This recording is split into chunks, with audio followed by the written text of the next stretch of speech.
Hi, Queer Body Love community. It's Elizabeth. I'm so excited to be shooting a video for you. I'm so excited about the idea to even do this, making things easier for myself. I've felt so blocked in trying to begin the newsletter again.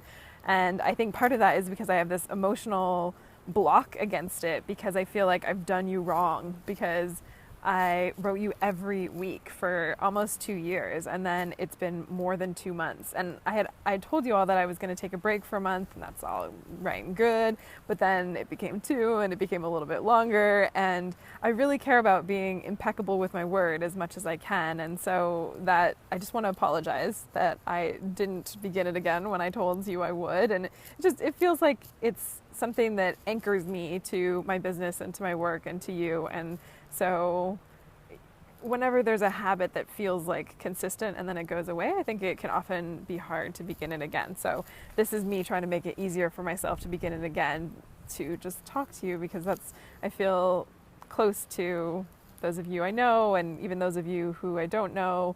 There's some sort of connection there, and I really put a lot of heart into these emails, and so wanted to say hi again via voice and video. So part of what I've been working really hard on is the Queer Body Love Speaker Series 2017. So second annual time I'm doing it. And it's been hard. It's been much more difficult than I thought it would be. And I think part of that is because I feel this tension of these two different ways of being in relation to myself and my work. And it's been helpful for me to experience that and to recognize that part of that is the type of work that I do with people, of the tension that you can feel within yourself and how destabilizing it can feel to feel like there's one way that we've been trained to think about ourselves and our bodies and our work.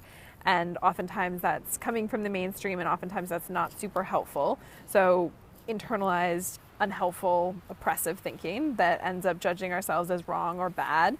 And then there's another way of viewing it, and part of us knows that's true. Deep down, we know that we are worthy of love and affection, and our bodies are worthy and deserving of love and respect.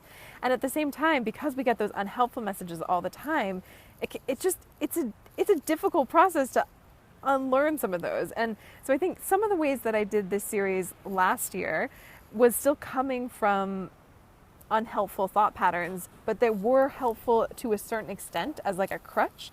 And now I'm trying to do things radically differently in a lot of ways, and feeling like I'm not there yet in terms of how I'm even approaching the project has been super destabilizing, challenging. And it's given me more compassion and a reminder about how hard this work is to do, and how much we need each other, and how much we need to constantly hear the messages that we are worthy and that there are new ways of doing things, and also affirmation that it's hard and it's challenging and complicated.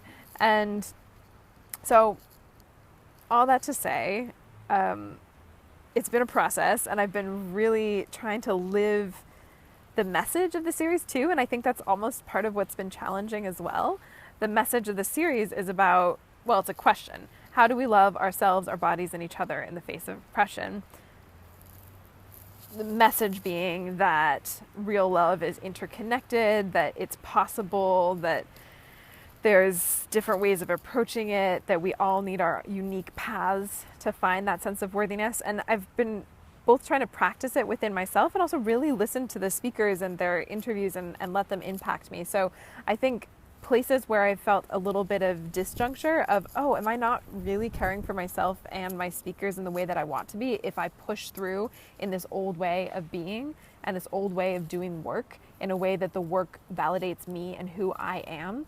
And so I've just been really looking at myself and really looking at how I can live these things too. And that process is challenging. Okay, so basically I'm saying it's challenging, and I have empathy and compassion, and the series is going to be awesome. As much as it's been in some ways really challenging, it's also been super beautiful to be working on, and especially the interviews themselves. I mean, that is definitely the most fun part. And I think part of me has been frustrated because I just want to get it out there. I just want to share it with you all, and I can't wait to hear thoughts and feelings and reactions.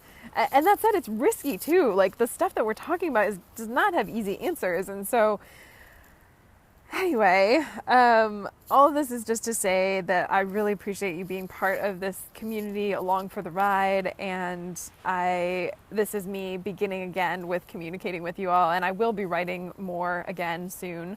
And right now this just felt like the easiest way to re-begin contact after kind of ghosting on you all. I was talking with a friend of mine recently, and we said we wanted to come up with a reverse ghosting day where we just be like, okay, all the people who have ghosted people, it's your chance to like go and make it right. So I kind of feel like I ghosted on you all for like a month or a couple months, and I'm back and I'm super excited, and I'm excited to be in communication with you all again and continue to think about and refine thoughts, practices, ideas, share them with you, hear your thoughts, etc. So please let me know if you have any things that you're particularly wrestling with that you want me to think about, write about, and I'd be more than happy to receive and answer those. And I hope that you'll check out the speaker series because it's gonna be awesome. And yeah, until next time, bye.